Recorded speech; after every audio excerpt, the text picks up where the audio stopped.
Welcome back, guys. It's good to be with you one time for the ninth time. Please go back and listen to my previous episodes if you don't understand that reference. Maybe starting with episode one, because in episode one, I think I said welcome back for the first time, or welcome for the first time, welcome one time. It's good to be with you one time for the one time, something like that. But anyways, I'm on Apple Podcasts now, which is really exciting. I think it's a pretty popular podcast app, so I'm hoping I can grow this podcast and reach more people. So if you're listening on Apple Podcasts, please leave a review.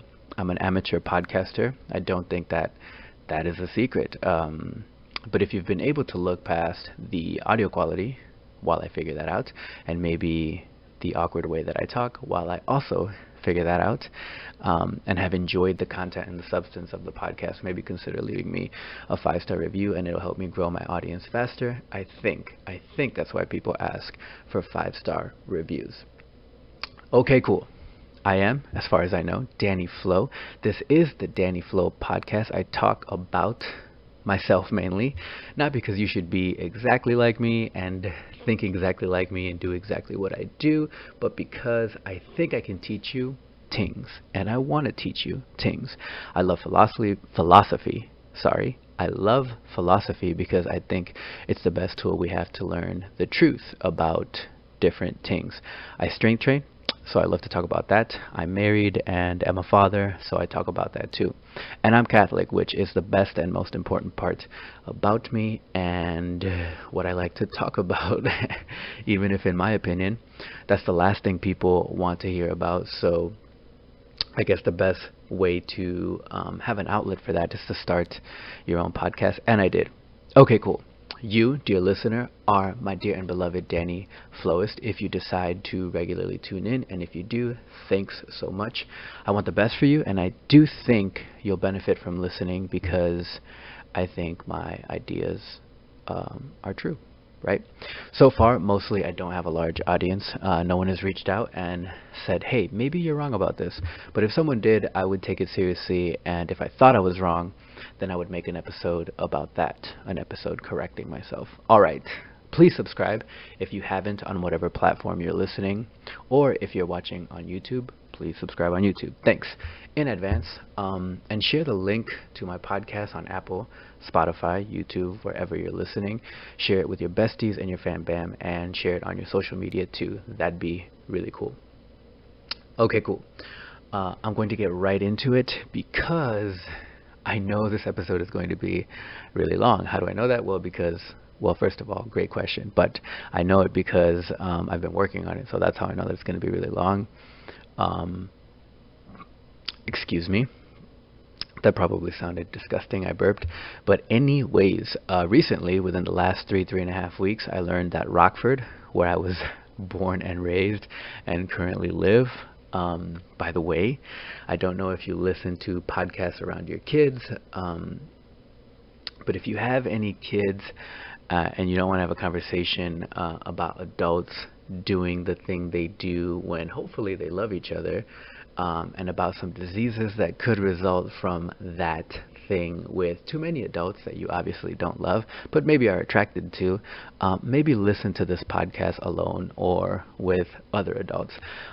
That'd be really cool if you're listening to this podcast with other people. I think that'd be really cool.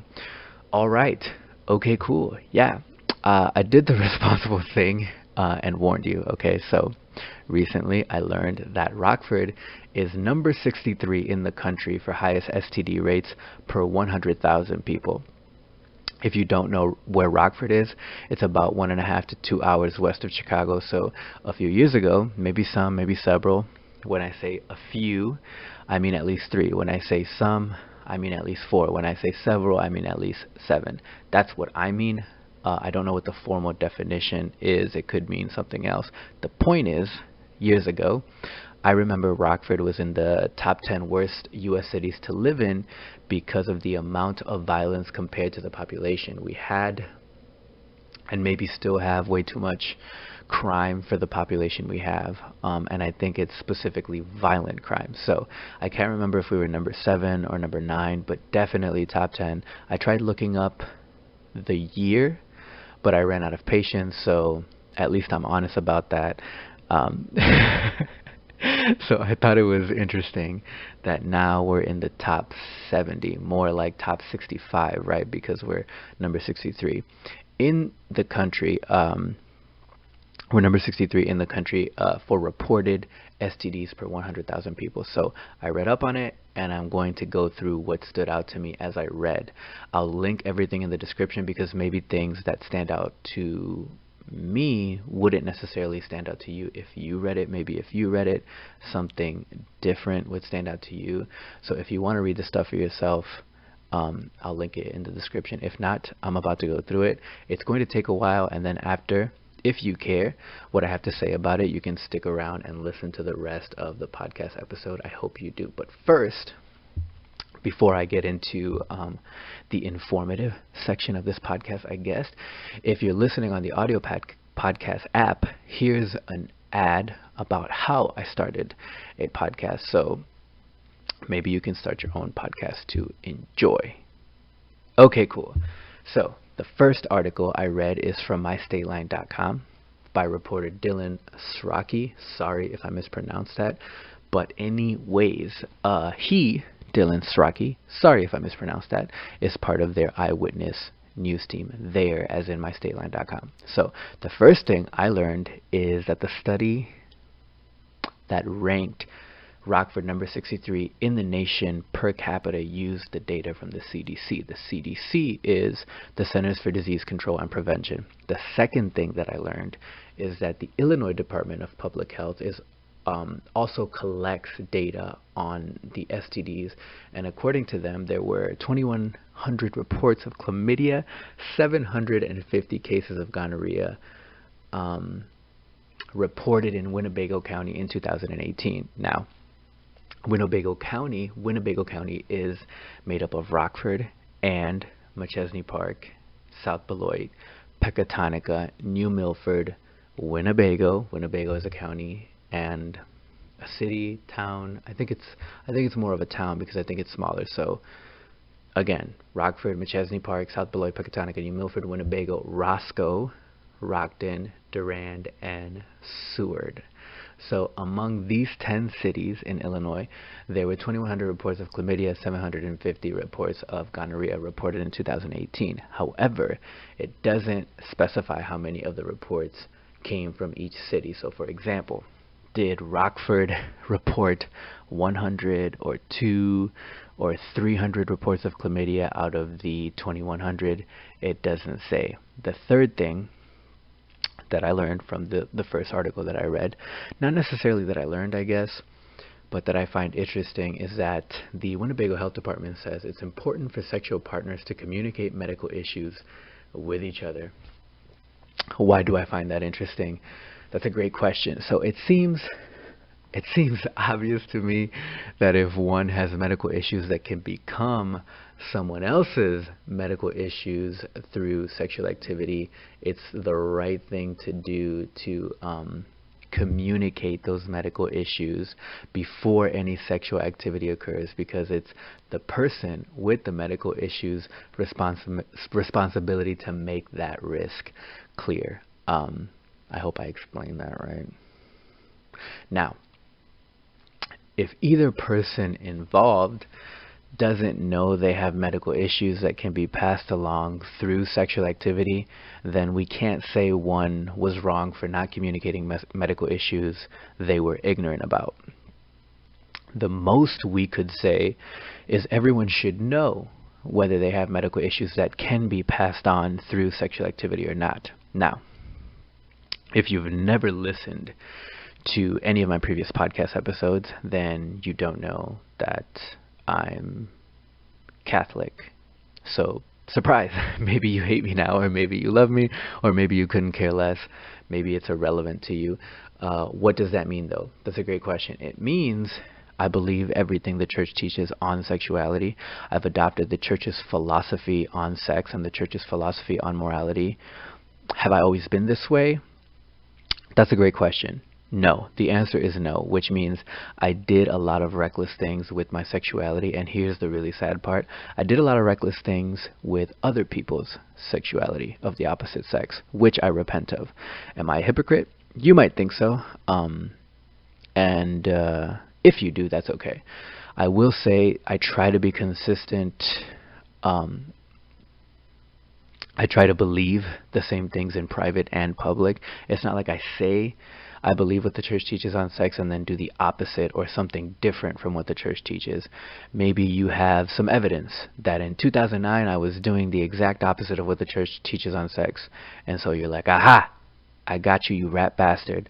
And I'd say, that's right, in 2009 I didn't believe what the church teaches. So there, I don't know what to tell you, but anyways, look, everyone, literally every person has a philosophy of sex, has a philosophy of morality. We all have a philosophy on everything.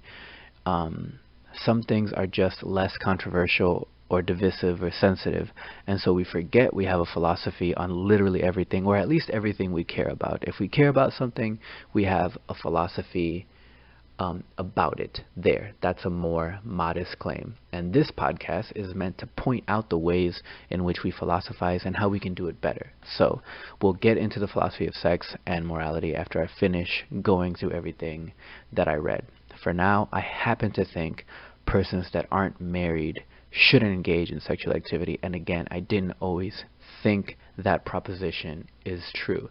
Some people think that as long as everyone involved consents to the sexual activity, then that is the point where it's moral. But if everyone involved doesn't have or doesn't disclose that they have medical issues that they knew they had, then the claim is that the other person did not have everything they needed to know to consent properly, and so that is what makes it immoral, the withholdment of crucial, potentially life-altering information. I hope I didn't lose anybody. So I try to be a good communicator, but the way it makes sense to me might not make sense to someone else. That's the challenge of attempting to teach. Okay, cool. I was trying to begin to illustrate distinctions in where different people draw the line on what's acceptable, but what I think is interesting is that we all try to draw the line somewhere, and so we somehow know there's a limit, right? Like in this case, the county health department is saying, if you do not disclose medical issues, that's not okay. And I'm kind of reading that into it. It seems to me that that's what they're implying. Certainly if all medical issues are disclosed and both persons still want to proceed in engaging in sexual activity, they're not saying they'll like send the sex police after you. There's also the possibility that it could be their opinion that even if all medical issues are discussed and both persons still want to proceed, that the county health department, think that's wrong. They might say the risk is too high for people to still engage in sexual activity if all medical issues are discussed, and it turns out that one of you does have medical issues that could potentially be passed on, but neither of you care, you still want to do what you want to do. It might be the county health department's opinion that no, the risk is too high, you shouldn't do that. But again, they wouldn't send like the sex police after you. But all that is just hypothetical, and it's not unreasonable to see why they or someone else might opine that. And I think that kind of makes my point that everyone draws the line or limit in a different spot. And some might say that that's evidence that there are no true or false philosophies of sex and morality. It's all just arbitrary and relative and subjective, which that doesn't necessarily follow. Even if we observe millions and billions and trillions of different philosophies on sex and morality, it doesn't mean that there's no objective standard or objectively true and objectively false ones. It could mean that we're just really bad at discerning which one is the right one, or that we know which one is the right one, but we don't like it and we don't want to follow it. Okay, cool. So the next thing in the article is that the county provides services if you've discovered you have medical issues and think you might have passed them along to someone else. Hopefully you discovered after the fact and didn't know at the time, and then you felt guilty and maybe passing, and you felt maybe guilty about passing your medical issues along to someone else, and now need the county to come in and do the dirty work for you. They probably won't care, because it states they just want to treat people and prevent further people from infecting and reinfecting people. But that's definitely withholding information from someone, because it's definitely withholding information from someone if at the time that you want to engage in sexual activity with someone, you know that you have medical issues, and you withhold it because your desire to engage in sexual activity with them is overriding your responsibility to share any and all relevant information, because you suspect if they know your medical issues, they might say, never mind, I don't want to do this.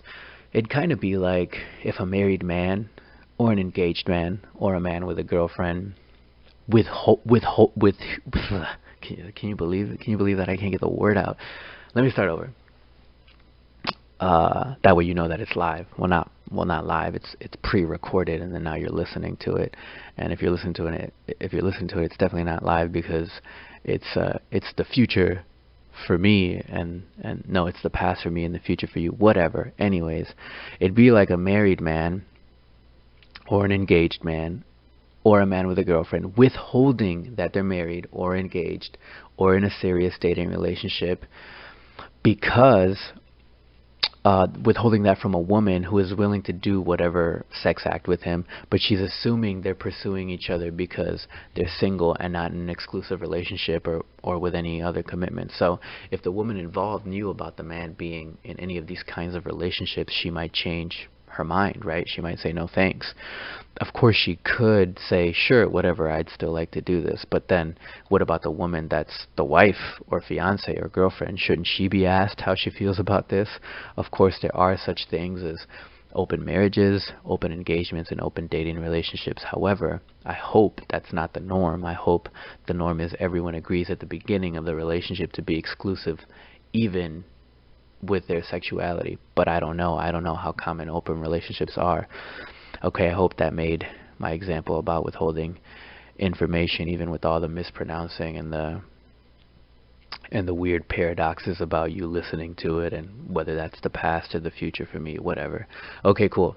The last thing I want to talk about in this article, the first article that I read, is it states that Dr. Tim Durkee, an OBGYN with Swedish American, which is a medical organization here in Rockford. I don't know if they're anywhere else.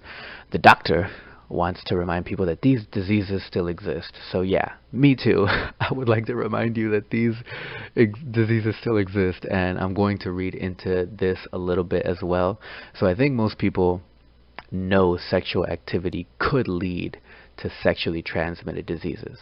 However, not me. Right, not anymore. Those that are promiscuous, which means you engage in sexual activity with numerous different people within a short period of time, or as often as possible.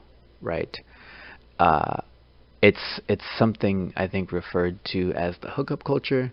So that's what I meant by not me, not anymore. I'm not part of the hookup culture. I'm not promiscuous. Like I said, I believe everything the church teaches. I'm a married man. So what was I talking about? I was talking about the hookup culture. So because these sexual encounters are seen as merely a hookup, I think that's why it's called the hookup culture. So those that engage in it, I think, know there are STDs, right? But they don't actually believe it could happen to them for whatever reason. They think they're careful. They trust everybody they engage with in this way. They think they themselves are a hygienic person. Everyone they're involved with looks like they're also a hygienic person. They look healthy, right? Everyone involved. But none of that guarantees you will not be infected, I think, is the point here. I think the point is, if you're about that life, you better get tested often, because it could happen to you. Okay, cool. On to the next article I read, and that one is also from mystateline.com. It was posted one day before the first article I read. This one was posted Wednesday, January 15th, 2020. The previous one that I read was posted on January 16th. So the first one I read was posted after this one. And this one is by Kevin Schwaller, who I think is the executive digital producer for CIProud.com, WMBD, and WYZZ. I think that's him. MyStateline.com didn't have any information on him like they did with the other author. So I googled Mr. Schwaller, and sorry if I mispronounced that. So it could be him, or it could be not. I could be confusing Kevin Schwallers. Maybe there's a plurality of Kevin Schwallers out there. But anyways, the first thing I learned from this article is that the CDC's report is titled "The Sexually Transmitted Disease Surveillance Report," and it's about reported STDs across the U.S. counties and metro areas.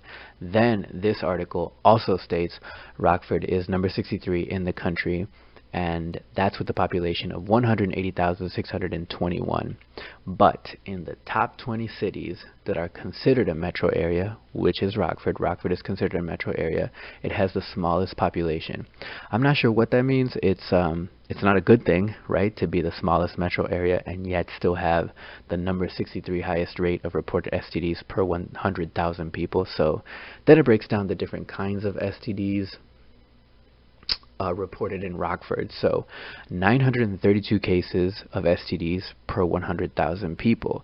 And then it says there were 26 HIV cases, 1,980 of chlamydia, 659 of gonorrhea, and 9 of syphilis. I'm not sure if that's total or per 100,000 people.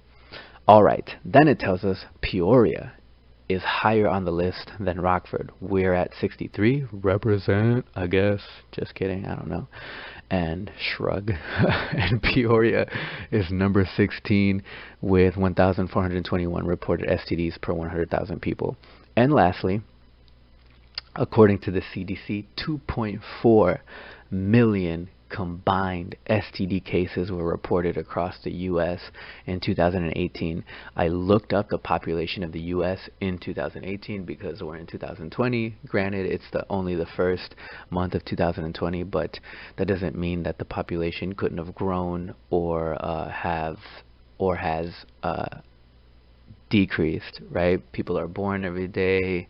People die every day, and unfortunately, eternal rest grant unto them, O Lord, and let your perpetual light shine upon them. May the souls of all the faithful departed to the mercy of God rest in peace. So I looked up the population in 2018, and it was 327.2 million, according to the almost all-knowing Google. So that's about 0.7% of the population, so less than 1%. So you might say 99% of the population is clean, quote-unquote clean, in a sense of responsible with their genitals, I guess. Shrug. But remember, that's reported cases.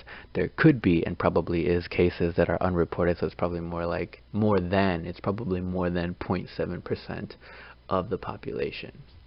Okay, cool. The next article I read, and by the way, guys, these are short articles, so this isn't really impressive at all. They're like less than a page. These articles, they took the main points from the CDC report and kind of summarized it. The main points are concerning Rockford, right? What they summarize is concerning Rockford and Illinois because we're their main audience. So there's that. This one, the third article that I read, is from khqa.com, and it says that it was written by KHQA. And I don't know if each letter stands for something or not. We'll just have to die of suspense, I guess. So this one gives the 4 cities mentioned in the top 100. It gives the 4 cities from Illinois mentioned in the top 100, and those same 4 cities are in the top 70 of the top 100, and more like top 65 because Rockford is number 63. Represent, I guess. Shrug. Okay, so that's Peoria, Chicago, Champaign, and of course Rockford. Represent, I guess. I don't know. Shrug. So this one also mentions Peoria is number 16. By this one, I mean this article. So Peoria is number 16 in the country. 1,421 STD cases per 100,000. So Peoria is top 20. Chicago is number 40 with 1,126 STD cases per 100,000 people, and Champaign is number 50 with 1,064. So then it says, in terms of total STD cases, including HIV, syphilis, chlamydia, and gonorrhea, Chicago was number 5 in the U.S. 58,322 reported cases. Zang, y'all are reckless in the Windy City. Looks like you really do go wherever the wind blows. That's wild. Y'all need to settle down, and y'all definitely need Jesus. We all do. Okay, cool. I read the actual study. After I read those 3 articles, I read the actual study, which was more than a page, but still not that long. So the study that these 3 articles used is by innerbody.com, and the authors are Tim Barclay, PhD, and Eric Rodriguez. So Dr. Barclay is a senior editor for innerbody.com, and Mr. Rodriguez is a managing editor for innerbody.com. So let me tell you how this article is broken down. First, it's the actual article, right? What they have to say. Then it lists the top 20 cities with the highest STD rates. That's where Peoria is. Third, it lists other cities with high STD rates, number 21 through 100. That's where Chicago, Champaign, and Rockford are. Represent, I guess. Shrug, I don't know. Fourth, it tells you how innerbody.com collected their data for this study. Fifth, it gives their sources. 7 out of the 8 sources are from the CDC. Sixth, it gives additional STD resources for people that need them. Seventh, it has a fair use statement that states you can use the study, but you have to give credit to innerbody.com and the authors. And lastly, it has a section about innerbody.com and the work that they do. So that's how the study is broken down. So article, study, whatever it is. Okay, cool. So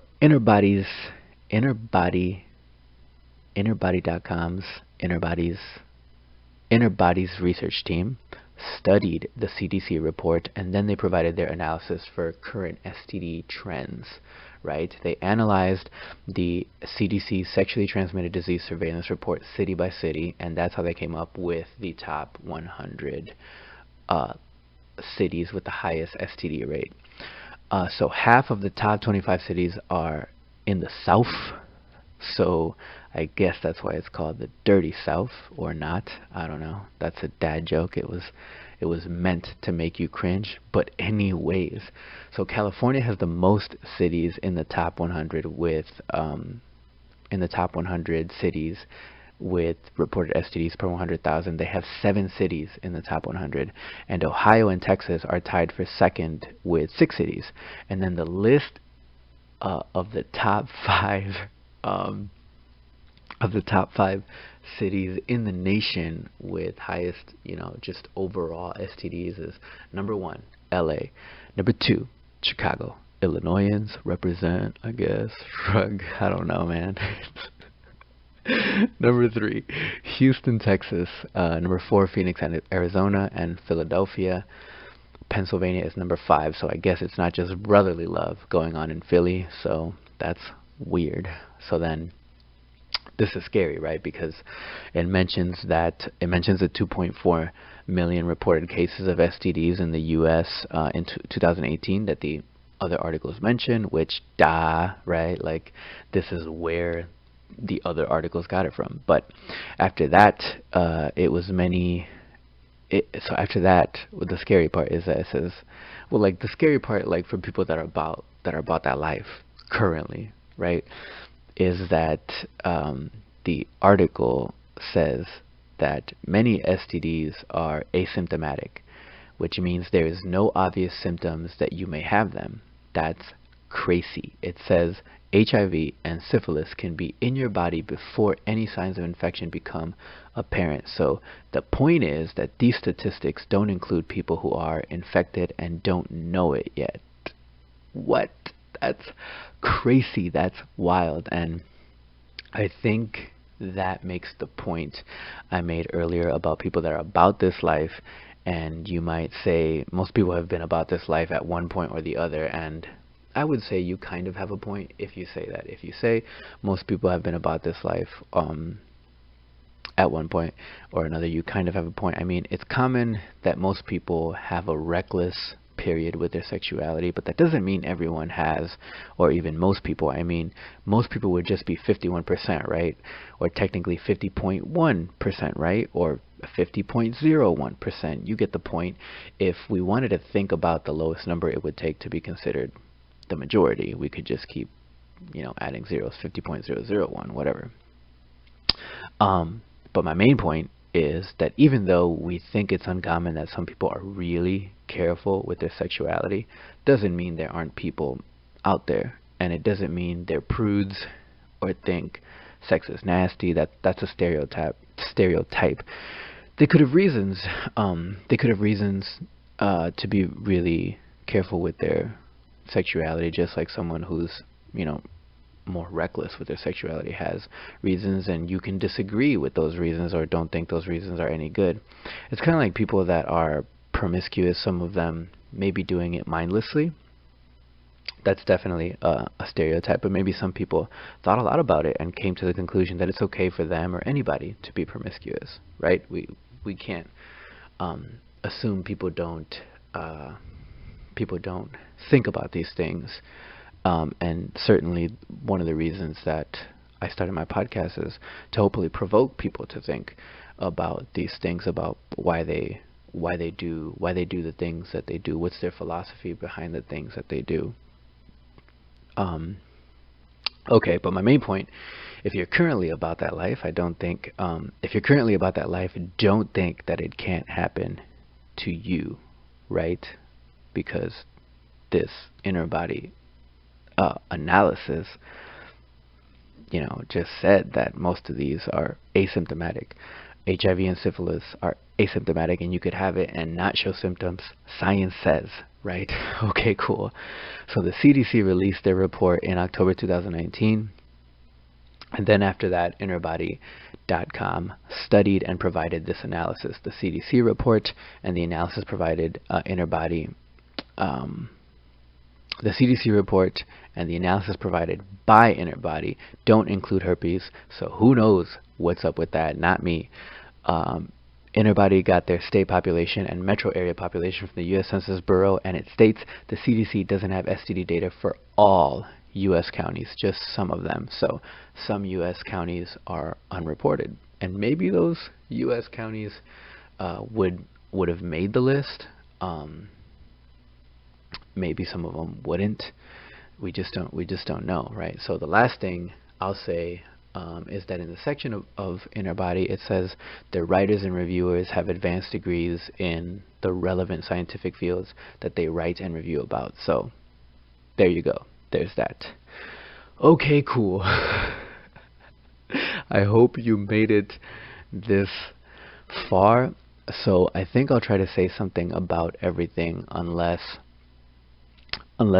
it gets too long and we're already a half hour in. I want to say something about this in regards to philosophy, in regards to strength training, in regards to marriage, fatherhood, and Catholicism, because those are the things that these podcast episodes, but this podcast is about. So philosophy, right? Even though I was born and raised and still live in Rockford, doesn't mean I know a lot about Rockford. There's a lot to learn in this life. I do know that people in Rockford will often say the west and southern areas of Rockford are the worst places to live in Rockford because of crime and living conditions. And maybe that's true. I don't know that for a fact. I can't say that it's a fact. All I know is that, and I can't recall any names, right? But just throughout my life, people have said that. But philosophically, right? Everyone has a philosophy about sex. Like I mentioned, everyone has a philosophy about sex, morals, sexual ethics, and everyone has a philosophy about opinions. So let me give you mine. Let me give you my philosophy about opinions. Some people think that because everyone has a right to their opinion, that all opinions are neutral. But I reject that. I think opinions can be true, false, or mixed. So for example, If I have an opinion and you have one that directly contradicts mine, I think there are options. I could be right, you could be wrong, or you could be right, I could be wrong. We could both be partially right and wrong, but if it directly contradicts, we can't both be right because it violates the principle of non-contradiction. What is that? Great question.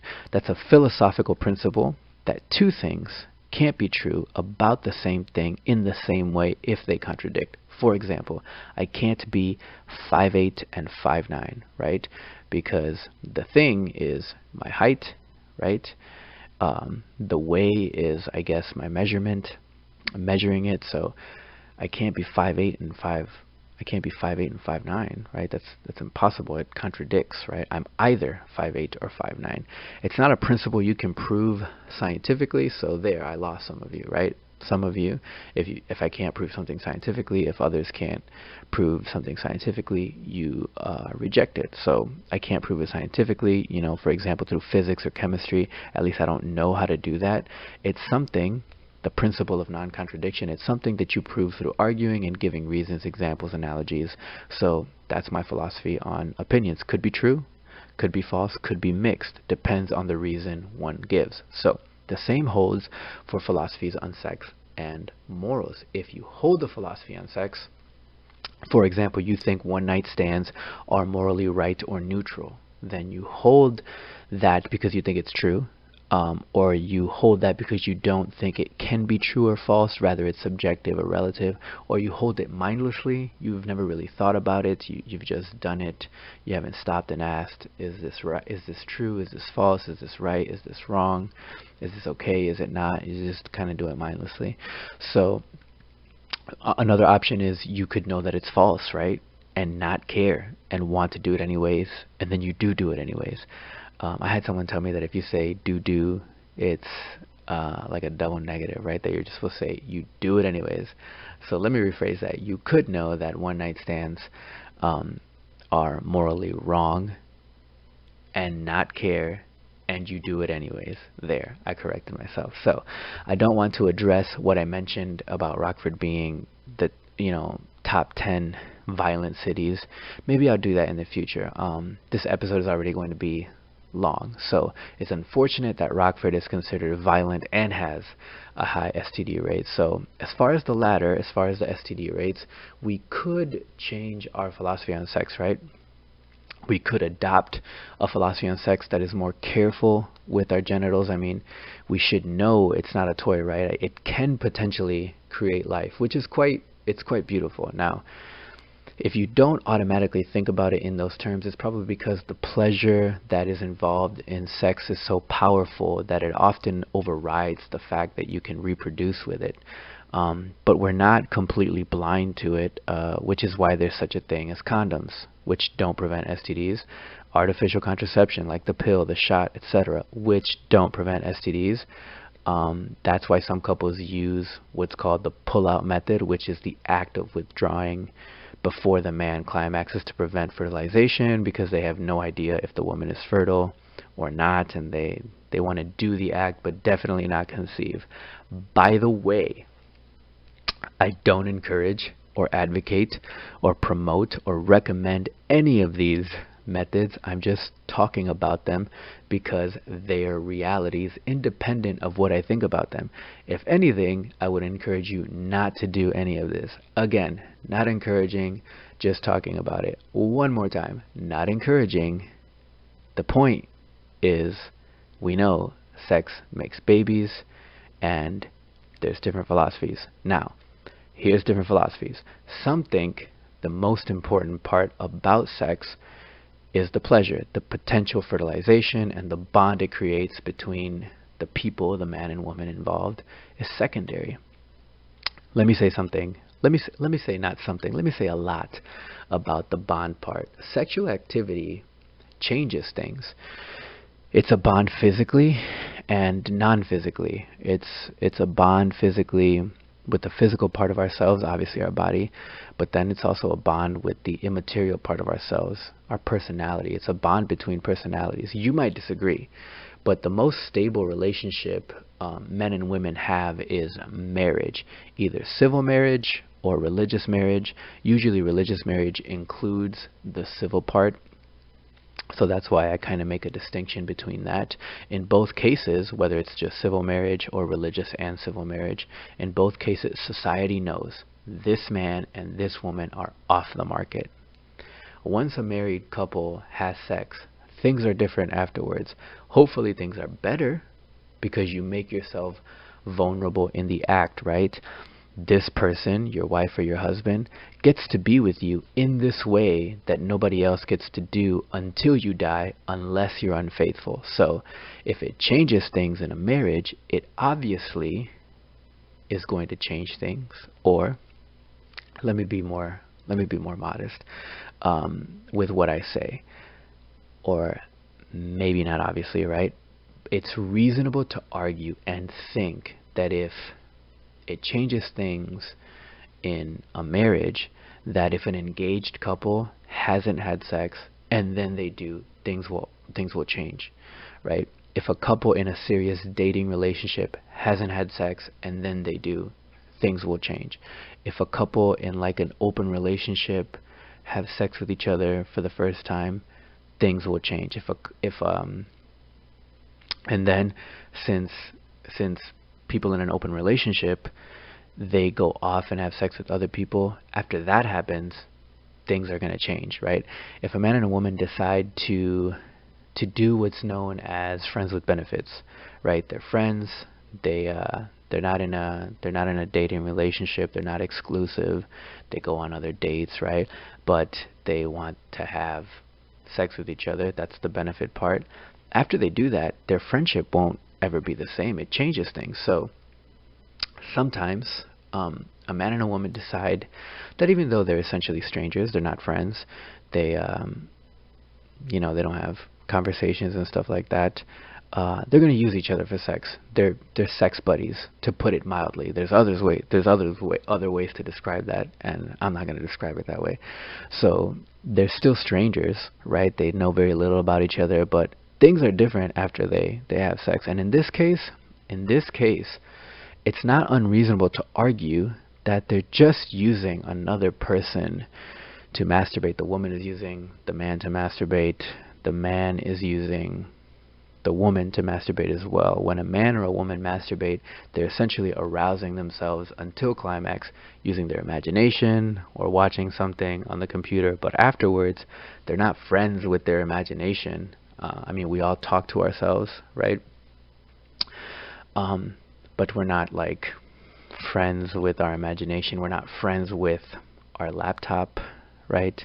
People who do this stuff, they don't want to go get something to eat with their laptop. They don't want to watch they want to watch a movie on their laptop. They don't want to watch a movie with their laptop. They don't want to have a conversation with their laptop. They want to put their laptop away. They stop imagining things until next time.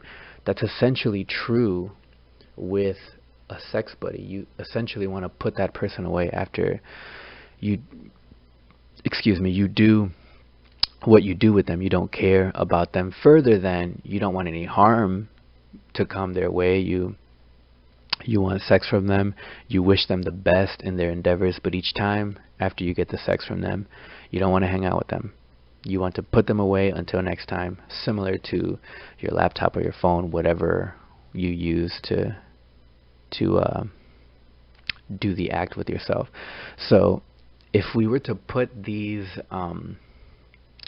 different kinds of relationship that I just described, right? If we put them in a hierarchy of sorts, the highest relationship that includes sex is marriage, right? And then the next is an engagement. Third is a serious dating relationship where the man and woman are boyfriend and girlfriend, right? Then it starts to get tricky. And the reason it starts to get tricky is because then you could have a boyfriend and girlfriend in an open relationship where the boyfriend and girlfriend are okay with sleeping with other people outside the dating relationship. And I guess if they were really committed to this open relationship, which kind of seems like an oxymoron or a contradiction of terms, then I guess it could turn into an open engagement and eventually an open marriage. So you have an open relationship, an open engagement, and an open marriage, and they're essentially all the same, except maybe a difference in legality. Um, in this case, the social aspect of it doesn't matter because um, the boyfriend and girlfriend could find people that are okay with them being in a relationship, but accept that the relationship isn't affected if they step out sexually. That's why it gets tricky. So then after that, I guess it would be a friends with benefits situation, right, in the hierarchy of relationships that sometimes include sex. So that's tricky too, because you could have friends with benefits where even though you have sex, you still do other things together, right? And you could want to be exclusive in the sexual part. So you don't want to be you don't want to be like in a relationship, but you want to have sex with each other exclusively, maybe because you don't want to take the risk of getting an STD or something like that. And then you could have friends with benefits that are okay with, we're friends, we have sex, and it's okay if we have sex with other people. So that's why it's tricky. I guess the next step down is sex buddies, where it's just sex, no hanging out, nothing else. But here you might have rules as well, right? Like, we'll have sex, and as long as we're having sex, we don't have sex with other people. Again, maybe because you want the sex, but you want to reduce the risk of STDs or something like that. Or this is why this is all tricky, because then you could have sex buddies that are okay with having sex with other people. Maybe they have multiple sex buddies. I don't know. Then I guess the next step down, simply kind of using social standards and norms, would be like a one-night stand, also known as like a hookup. Here, as opposed to the sex buddies, you're essentially using someone else's body to masturbate just one time, right? Instead of as many times as sex buddies are willing to do, right? One night stands and hookups are one and done, right? As far as I understand. Then below that, again, kind of using American social standards and norms, would be porn stars. Porn stars have sex with each other sometimes once, sometimes more than once, and a third party pays those involved to be able to film it and distribute it and make more money off of it. So porn stars, as opposed to a hookup and sex buddy, make money and get filmed, right?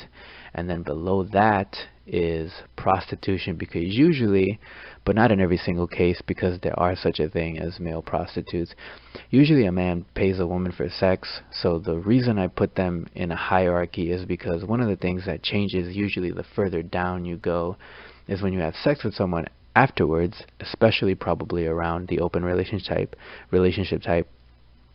Whenever the person you had sex with talks to another person, in the back of your mind, usually for men, you think the woman you're sleeping with wants to sleep with every man she talks to, just because she's sleeping with you. And the more you think, the more, so you think that more, the further down you go. And this is a generalization. I'm talking about, like I said, usually for men. So if you're a man that has a friend with benefits, and maybe you agreed to exclusively sleep with each other even though you're not dating, whenever you see her talk to another man, it crosses your mind. It might not be like in the front of your mind, but it just crosses your mind. Maybe she's talking to this other guy because she wants to have sex with him. Again, not in all cases. This is just an observation. I put the relationship types in a hierarchy, and what I'm saying is the further you go down, the more likely it is for this to kind of cross your mind, especially for men. Or I guess the claim is more often for men than for women. It happens for women too, but I think most men and women would agree that it's more common, or it would be more common in men. Now, if you're friends with benefits but are okay with having sex with other people, it might still cross your mind. Like if you're a man and the woman that you're friends with benefits with is talking to another man, and you agreed that, well, it's okay if we have sex with other people, even though you guys agreed to that, it still might cross your mind, well, she's just talking to him because she wants to like sleep with him. It's an interesting phenomena. So, and you know, if you agree to it, you shouldn't care. And if it really bothers you, then you know, you can't really complain because you agreed. And so what would happen is, you know, maybe you need to back out, or maybe you need to take steps to make the relationship more serious. Now, if you're like sex buddies and aren't sleeping with each other exclusively, if you see your sex buddy with someone else in public or something, you're essentially strangers, right? And you probably don't give each other the benefit of the doubt, so it probably passes through your mind quicker. That's like the point that I'm trying to make. It crosses your mind quicker that he or she is probably hanging out with whoever they're hanging out because they are having sex with each other, or they want to have sex with each other, right? So what I'm saying is, like, if you're friends with benefits and you see someone talking to your friend with benefits, like, it crosses your mind, oh, they probably want to have sex with each other. That's one of the things that changes after you introduce sex. And then if you go down to sex buddies, what I'm saying is it crosses your mind quicker, right?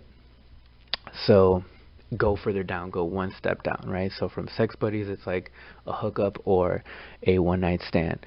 And if you happen to run into the person you hooked up with or had a one-night stand and they're with somebody else, you know, it's going to cross your mind. They probably want to have sex or are going to have sex with each other. Go further down. If you're a person that, like, paid for sex, and then you see the person you paid for sex with talking to someone else, it's probably going to cross your mind. They're probably going to have sex because that person is probably going to pay them, just like, you know, I did, or I as in the person in the hypothetical situation that I'm illustrating. So I guess, like, when we make our way down in this hierarchy to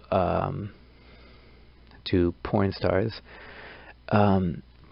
also have a personal sex life outside of their jobs, and maybe a lot of people recognize them, you know, and when they're with people and they get recognized by a porn consumer, the porn consumer probably just assumes the porn star is a nymphomaniac, and every person they're with they just want to have sex with, or a satiromaniac. If the porn star is a man, that's a man with an excessive sexual desire, and a nymphomaniac is a woman with an excessive sexual desire. So not all porn stars are satiromaniacs or nymphomaniacs. There's different reasons why people get into porn. I'm not saying it's okay or that any of those reasons justifies it, but if one were talk to a porn star, I never have, probably never will. Not that I'm against it, I just don't see how that would happen. The point is, I'm just talking about porn stars because, again, it's a reality. I'm not endorsing that life. A second time, I'm not endorsing that life. I'm talking about it because it's a reality, right? Okay, so my point in all of these different relationships that include sex is that those that are participating in these relationships are the ones deciding that sex is okay in the context. Although, however, if you were to find, so I guess I'm transitioning to my next point. So like I said, my first point is, like, it seems that, like, the further down you go in this hierarchy that I just described or illustrated or made, is that one of the things that changes is, for some reason, and it seems to me that it's usually men, that after you sleep with someone, it crosses your mind that, you know, whenever they talk to someone else, that they want to sleep with that person.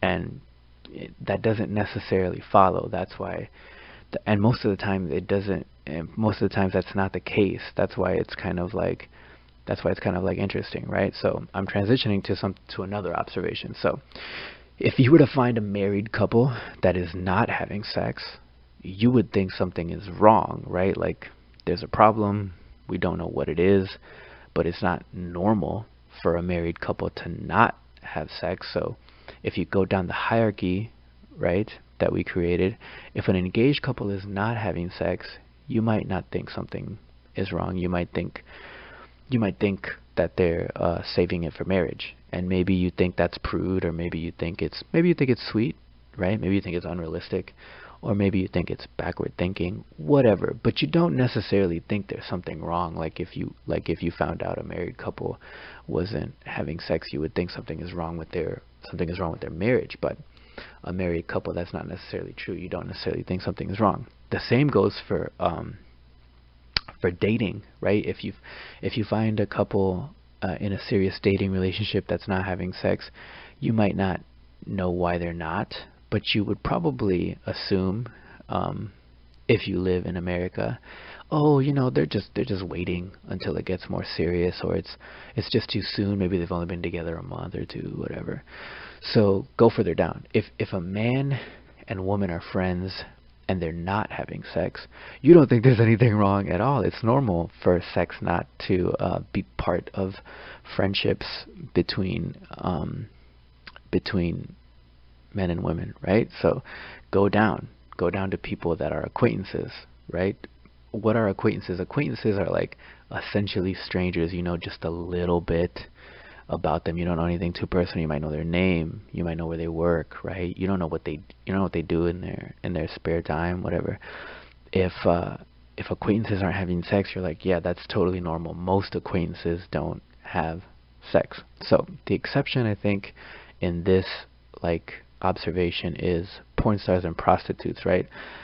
If someone told you that someone is willing to pay a porn star, or someone is willing to pay a prostitute, and they don't want to do it, they don't want to engage in sex with whomever, I guess, they're being paid to do, I guess you would think it's normal. Most people don't get paid for sex. You might think they simply just don't want to do that anymore. They don't want to be part of that lifestyle.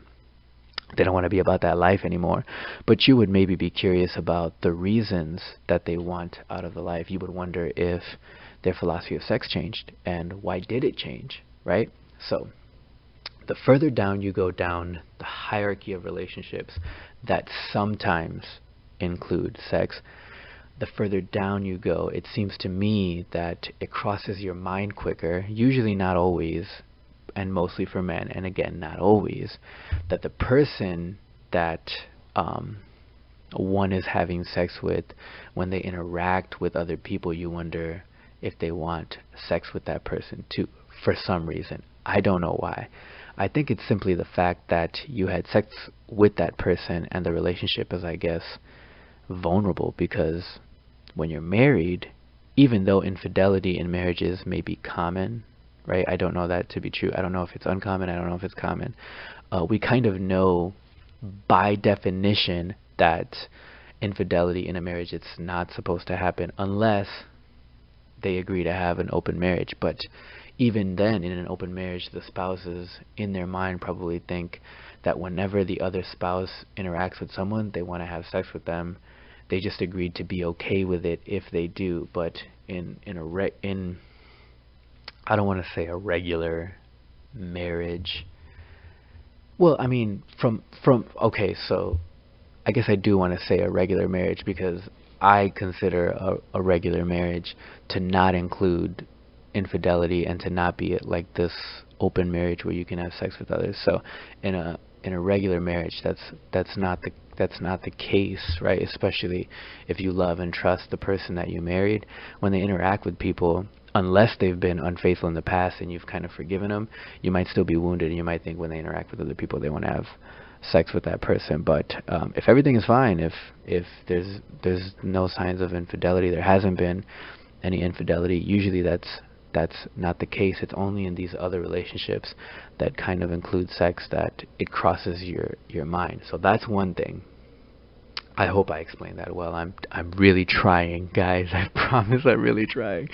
The other thing is, the further down you go in the hierarchy of relationships that include sex, sometimes you almost immediately think it's normal if sex is not part of it, even if you disagree, right?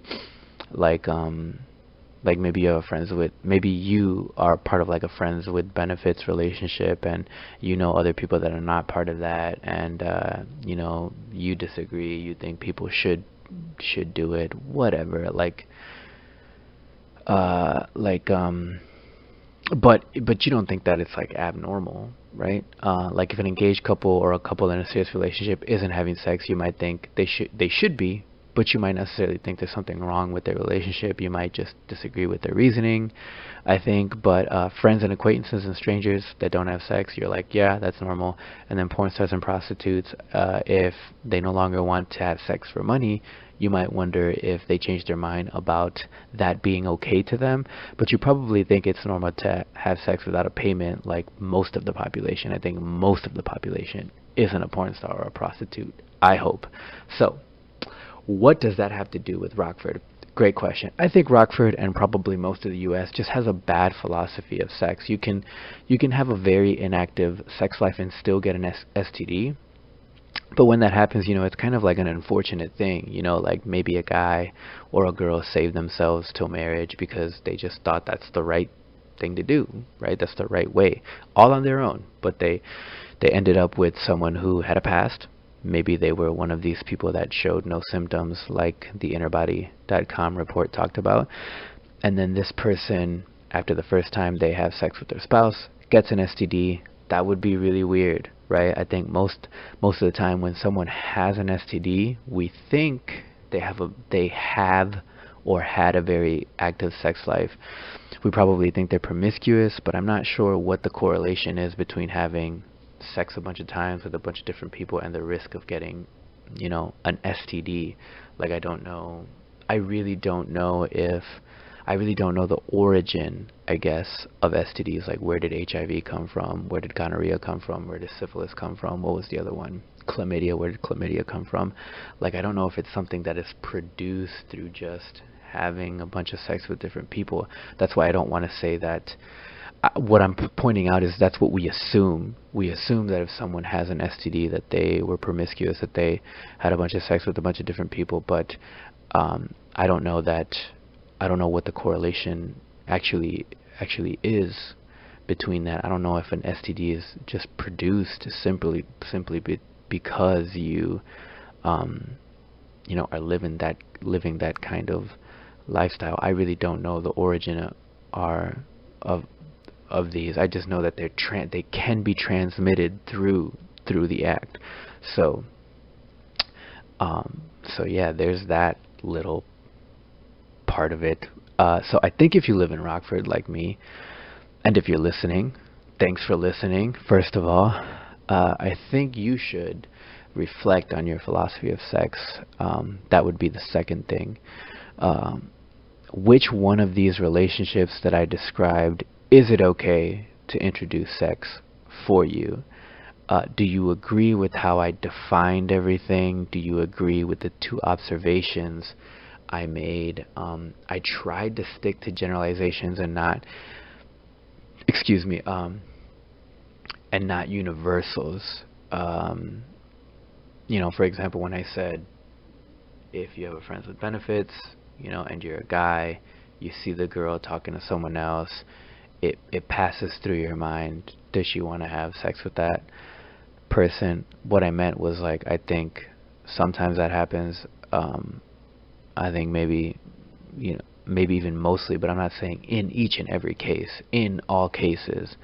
And I'm open to being wrong about it. This is just what I've noticed. I feel like it's portrayed in movies. I feel like we've maybe experienced at least one person in our life that has been a friends with benefits, and if you've talked to them and they kind of open up their mind to you, that maybe they kind of admitted this or something like that. So that way, maybe since I kind of spoke in generalizations and not really universals, maybe you and everyone listening would be more open to agreeing with me. So I was going to talk about how strength training could help in this area, but I know this episode is hella long, bro, so I'm going to end it. And break it up into multiple parts like I did with my introduction. So unless if I see not very many people have listened to this episode, then I know there really isn't an interest. I want my audience to primarily be from Rockford. I'm making these episodes with all my fellow Rockfordians in mind. Of course, I also keep just everyone listening in general in mind, whether you live in Rockford or not. So I'll just kind of play it by ear. If I see that there's an interest in this particular episode, then I'll keep talking about it, because I think I do have something to say about it, strength wise. I do have something to say about it, marriage wise, fatherhood wise, and especially in regards to Catholicism. So thanks for listening. Remember to like, subscribe, comment, share, leave a review if you're listening on Apple Podcasts. Let me know what you think about this episode. Follow me on Insta and reach out to me there to let me know what you think about this episode. I'd love to know if you like this episode, and seriously reflect on your philosophy of sex. What's okay, what's not okay? What are you going to teach your kids, if you have any, right? You should really think about that. I have a son, Chunky Butts, and I want more kids. And the stuff that I'm talking about in this episode, I think I tried to keep it kid friendly. I obviously, like I said, don't recommend you to listen with this around any kids, but yeah, if you have any kids, what are you gonna teach them? Why do you think Rockford is number 63 if you're a Rockfordian like me? Or even if you're not, why do you think Rockford is number 63 in the nation with highest STDs per 100,000 people? Like I said, I think it's a bad philosophy of sex. So thanks for putting up to me. Talk to you in the next episode. Until then, remember what the venerable servant of God, Archbishop Fulton J. Sheen, taught us: your life is worth living. Love you guys. God bless you. Bye.